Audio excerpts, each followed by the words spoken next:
প্রত্যেকটি মায়ের হাতে, প্রত্যেকটি গৃহিণীর হাতে আমরা এই ফ্যামিলি কার্ড পৌঁছে দিব এবং এই ফ্যামিলি কার্ডের মাধ্যমে সরকারের পক্ষ থেকে তাদেরকে প্রতি মাসে একটি সহায়তা বা সহযোগিতা দেওয়া হবে। বিএনপির নির্বাচনী ইশতেহার অনুযায়ী দেশের অসচ্ছল পরিবারগুলোর জন্য নতুন উদ্যোগ নিয়েছে সরকার। দ্রব্যমূল্যের ঊর্ধ্বগতি, আয় কম, ব্যয়ের চাপ বেশি এমন বাস্তবতায় সামাজিক সুরক্ষা জোরদারে ফ্যামিলি কার্ড কর্মসূচির পরিকল্পনা নিয়েছে সরকার। ফ্যামিলি কার্ড নামের এই বিশেষ কর্মসূচির মাধ্যমে সরাসরি নগদ সহায়তা দেয়া হবে নির্বাচিত পরিবারগুলোকে। মাসে 2 থেকে 2,500 টাকা ক্যাশ পৌঁছে দেওয়ার ব্যবস্থা করব। সরকারের পরিকল্পনা অনুযায়ী প্রতি পরিবারে একটি কার্ড দেয়া হবে, আর সেই সহায়তার অর্থ তুলে দেয়া হবে পরিবারের নারী সদস্য বা গৃহকর্ত্রীর হাতে। সংশ্লিষ্টরা বলছেন, এতে যেমন আর্থিক সহায়তা নিশ্চিত হবে, তেমনি নারীর ক্ষমতায়নেও গুরুত্বপূর্ণ ভূমিকা রাখবে এই উদ্যোগ।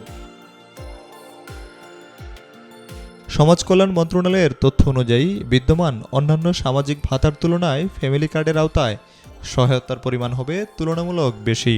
এখনও পুরোপুরি আবেদন কার্যক্রম শুরু না হলেও প্রস্তুতি চলছে জোরে সোরে। একটি কেন্দ্রীয় ডেটাবেস তৈরি হবে জাতীয় পরিচয়পত্রের ভিত্তিতে। এতে প্রতিটি পরিবারের তথ্য সংরক্ষণ থাকবে ডিজিটালভাবে। সংশ্লিষ্টরা বলছেন, এই ডিজিটাল পদ্ধতির মাধ্যমে সহায়তা বিতরণে অনিয়ম, দুর্নীতি ও মধ্যস্থতা কমবে।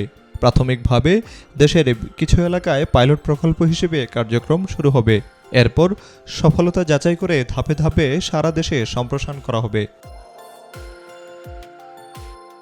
দরিদ্র, নিম্ন ও মধ্যবিত্ত পরিবার যারা বর্তমানে অর্থনৈতিকভাবে চাপে আছেন, তারাই অগ্রাধিকার পাবেন এই কর্মসূচিতে। স্থানীয় প্রশাসন ও জনপ্রতিনিধিদের মাধ্যমে উপকারভোগীদের তালিকা প্রস্তুত করা হবে। আবেদন করতে প্রাথমিকভাবে আবেদনকারীর জাতীয় পরিচয়পত্র, পাসপোর্ট সাইজের রঙিন ছবি ও একটি সচল মোবাইল নম্বর লাগবে।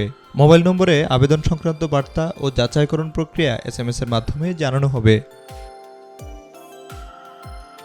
পাইলট প্রকল্প শেষে ইউনিয়ন পরিষদ, পৌরসভা ও কাউন্সিলর কার্যালয় থেকে সরাসরি আবেদন ফর্ম সংগ্রহ করা যাবে। এ বিষয়ে একটি অনলাইন পোর্টাল চালুর প্রস্তুতিও নিচ্ছে সরকার। পোর্টাল চালু হলে জাতীয় পরিচয়পত্র নম্বর দিয়ে অনলাইনেও আবেদন করা যাবে।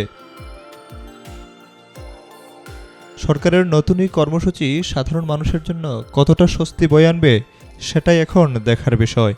তবে সঠিক বাছাই ও স্বচ্ছতা নিশ্চিত করা গেলে এটি হতে পারে সামাজিক সুরক্ষার একটি গুরুত্বপূর্ণ পদক্ষেপ। Desk report, BNews 24। খেটে খাওয়া মানুষ যারা, খেটে খাওয়া পরিবারের যারা গৃহিণী, যারা মা, তাদেরকে আমরা অর্থনৈতিকভাবে স্বাবলম্বী করে গড়ে তোলার জন্য আমরা